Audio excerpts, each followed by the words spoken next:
Shalom. We meet again on our devotional morning reflections daily. It text found in Romans chapter 12, verse 2. It says, "Do not conform any longer to the pattern of this world, but be transformed by renewing of your mind. Then you will be able to test and approve what God's will is. His a good, pleasing, and a perfect will." My brethren,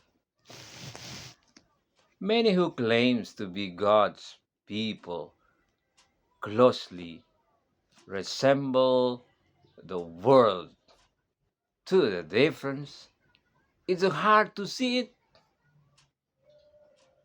making it difficult to distinguish those who serve God from those who don't serve God. God will act in ways reveal the true character of those who claim to follow Him, even using them as a test for others. God has shown that many who claims to be Christian have sins in their heart, leading to inconsistently lives, while God's grieves ever those most at fault are often the prominent figure in the church, who may not realize either on failings.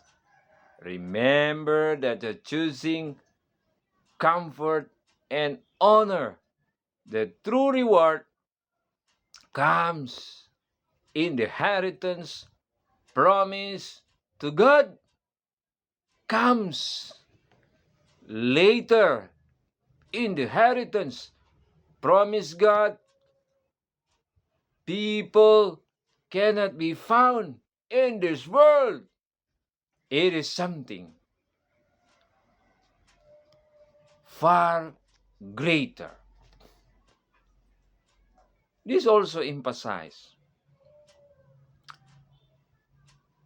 the importance of a genuine serve God in those who profess faith but don't truly live it, using them as example for others.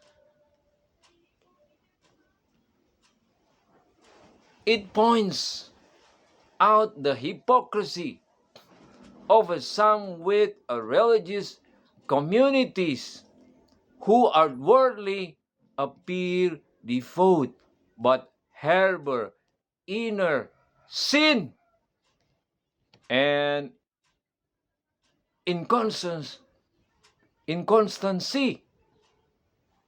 These conclude potential consequences of prioritizing worldly gains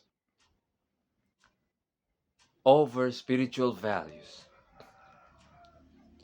using readers to maintain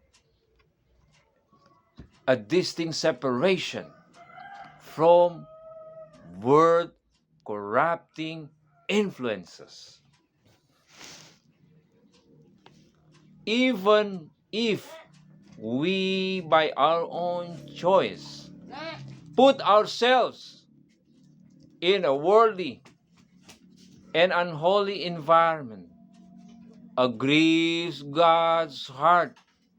Those who prioritize worldly wealth and possessions will experience a great loss This is because the true reward God promised His people are not found in this world.